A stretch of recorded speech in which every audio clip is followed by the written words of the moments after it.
Welcome back, everyone. We're diving deep today, and it's a big one. We're talking Elvis Presley. Elvis. But not just the hits in the movies, though. We'll touch on those, of course. Of course. But we're going to try to understand the man himself using The Enneagram. the Enneagram, yep, as a social two personality type, which Now that is fascinating. it is, yeah. We'll explain all that, but I think even for people who aren't super familiar with the Enneagram, you'll find it really adds a whole new dimension to Elvis's story. Because it's not just about, putting him in a box. It's about understanding his motivations, his drives.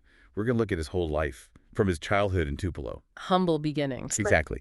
Gospel, country, blues, all these influences swirling around him. Yeah, and even as a kid, I mean, you can see these social two tendencies starting to emerge, right? That sensitivity, always wanting to please, that draw to performing. It's there from the beginning. Yeah.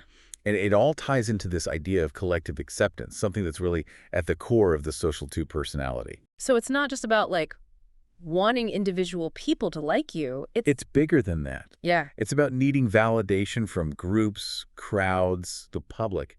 It's about wanting to feel indispensable, but on a massive scale. And that explains so much about Elvis's drive for fame. Right. It wasn't enough to just be a good singer. He had to be A phenomenon. a phenomenon. Exactly. And driving all of this, as Claudio Naranjo, a leading expert on the Enneagram, points out, is pride. Pride. Not like arrogance, though, right? No, more like this deep-seated belief in their own importance, a need to leave a mark on the world, to become, well, a legend. Yeah, and Elvis definitely wasn't content with just being a fleeting star, was he? He wanted to be permanent fixture. Exactly. And this is where we get to a particularly interesting concept, egocentric generosity. Yeah. We see social twos, they often operate under this illusion of false abundance. False abundance, huh? Yeah, it's like they genuinely believe they have an unlimited amount of resources to give, whether it's material things or their own emotional energy. Oh, I see where you're going with this. Right. Think about Elvis. Famous for his over-the-top generosity, right? Cars, jewelry, you name it. And let's not forget his inner circle, the Memphis Mafia. Oh, yeah. They definitely benefited from that generosity. On the surface, it looks like pure selflessness, Yeah. right? But for social too, it also serves a deeper purpose. Look how much I can give. Look how much you need me. It reinforces their sense of being, well, essential. Wow. So it's almost like he was weaving this web, not just of friends, but of obligation, right? Exactly. It feeds right into that social too hunger to be irreplaceable.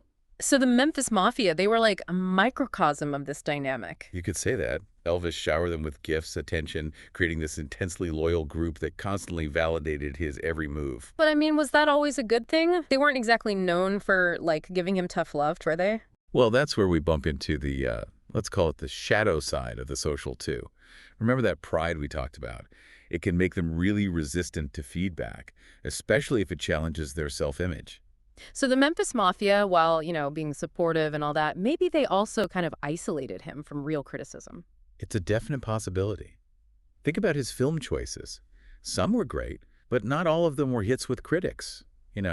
Maybe if he'd had people around who were willing to say, hey, that script isn't doing you any favors, things might have gone differently.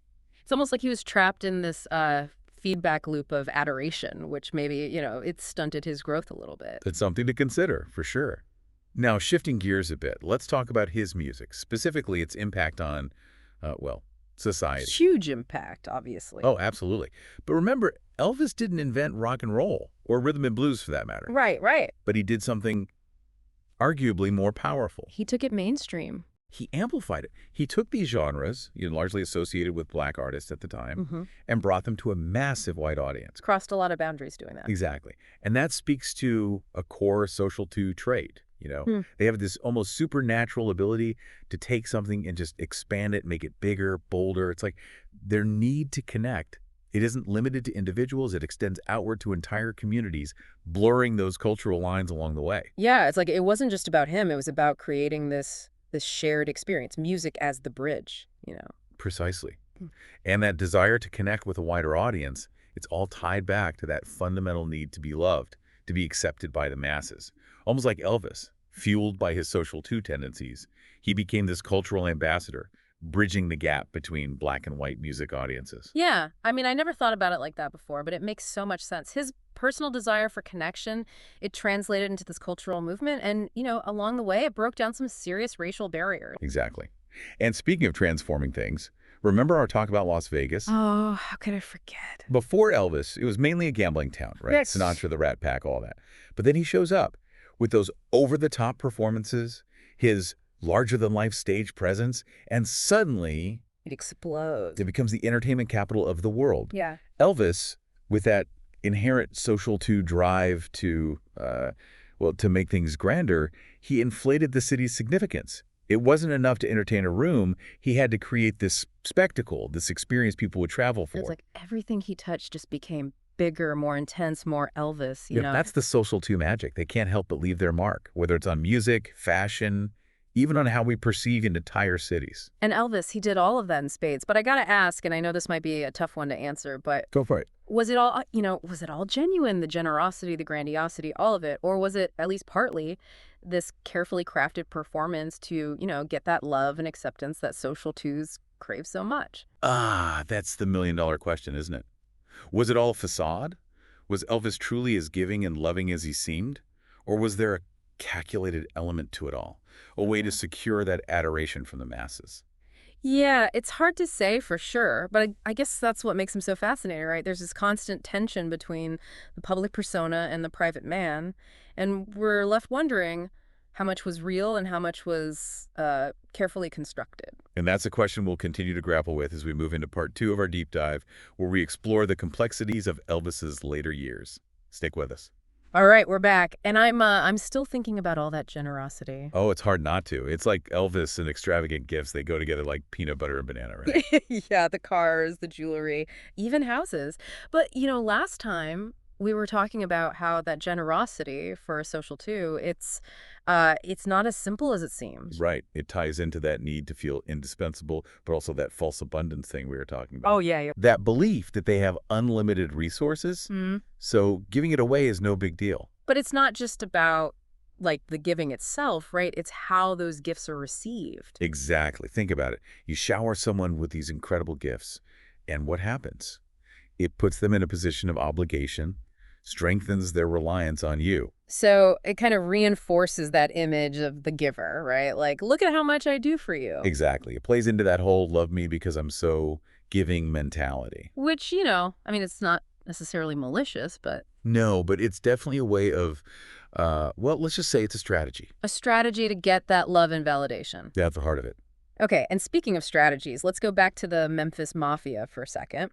We talked about how they were this constant source of adoration for Elvis, but But maybe not the best source of constructive criticism, right? exactly, which makes me think about his movie career, because some of those choices, well, Not all of them were Oscar-worthy, let's put it that way. yeah. It's like he went for those roles that reinforced his image, Yeah. The rebel, the heartthrob. Instead of maybe taking some risks, stretching himself artistically a bit. And that's where I think the social two's pride can be a bit of a problem. Oh, absolutely. Because it can be a source of strength, that pride, but it can also lead to, dismissing any feedback that doesn't fit their self-perception. So being surrounded by yes men, by people who just tell you what you want to hear, Well, it's not exactly a recipe for growth, is it? maybe if he'd had some folks around who were willing to say, hey, Elvis, that script is terrible, things might have played out differently. It's a possibility. Hmm. And, it's not just the movies. Think about his music and its impact on society. I mean, that's huge, right? He didn't invent rock and roll or rhythm and blues, but But he brought it to a whole new level. yeah, took genres associated with black artists And and introduced them to a massive white audience. broke down barriers, exposed people to music they might never have heard otherwise. And that's classic social two behavior. That ability to take something and just expand it, make it bigger, more impactful. It's like their need to connect, it's not just personal, it spills over into these huge cultural movements. Yeah, so it wasn't just about his success. It was about creating something bigger, a sense of unity. And don't forget, that desire to connect with the masses, it all ties back to that fundamental need for love, for acceptance. It's like Elvis, with his social two tendencies, he became this cultural bridge connecting black and white audiences through music. Exactly. His personal need for connection, it fueled a cultural shift and broke down some serious racial barriers along the way. And, thinking about how Elvis expanded things, we got to talk about Las Vegas again. Oh yeah, I can't forget Vegas. Before Elvis, it was fine. Gambling, the Rat Pack. But it wasn't like the entertainment capital of the world? Not yet. But Yeah. then Elvis arrives with those spectacular performances, his Elvisness. And boom, it Yeah, explodes. exactly. It's like he took the city's significance and just inflated it.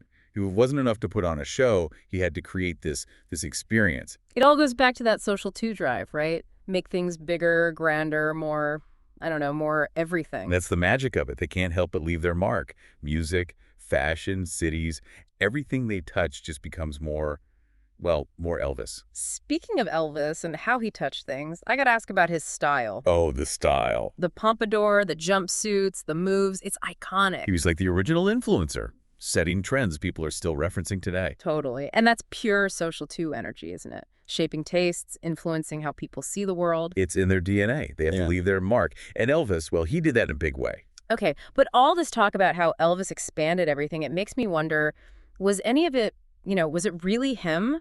Or was it all just this performance to get that love and acceptance that social twos crave so much? Ah, that's the big question, isn't it? Was it all a facade? Was Elvis truly as giving and loving as he appeared? Or was there a calculated element to it all? Yeah, like was he playing a role? It's tough to say for sure. But that's what keeps us coming back to Elvis, right? That tension between the public persona and the private man. The man behind the mask. Exactly. And it's a question we'll continue to explore as we head into the final part of our deep dive, where we'll tackle the complexities of Elvis's later years. Stay tuned. We're back, and wow, this whole social two thing. It's a lot, isn't it? It really makes you think about Elvis in a whole new way, doesn't it? It does. And last time, it kind of ended on this cliffhanger, right? Was it all an act? Was he really happy? Yeah, that's the question that's been sticking with me. Like, you can be adored by millions of people. And still be struggling. Yeah, and for a someone who needs that validation so much, it must be, I don't know, it must be tough. Fame is a double-edged sword, that's for sure. You talked about social twos having a shadow side. What do you mean by that? Well, it's like all that pressure to be loved, to be admired, to be the giver, it takes a toll, Well, it's got to be exhausting. It is. Imagine having to be on all the time. Yeah, so what happens when, when the curtain falls? When the applause stops? That's when the cracks can show. Yeah. Resentment, feeling used, maybe even unappreciated, despite all the giving. And their pride, that can turn into a problem too, right? It can. Instead of being a source of strength, it becomes a defense mechanism. So they don't have to face those deeper needs. Exactly. It's almost sad, Elvis, the king of rock and roll, but maybe he was battling these inner demons the whole time. It makes you think about the cost of fame, doesn't it? Yeah, for anyone, but especially for someone like Elvis with those sky-high expectations. No one can live up to that 2047. And it makes me wonder if, those later years, the Vegas era, the changes in his appearance, all that, was it partly because of that pressure, trying to maintain that image? It's possible. Like the very things that drew people to him, his generosity, his charisma, maybe those things also contributed to his struggles. It happens. Even positive traits, when they're taken to an extreme, they can backfire. So how do we make sense of all this?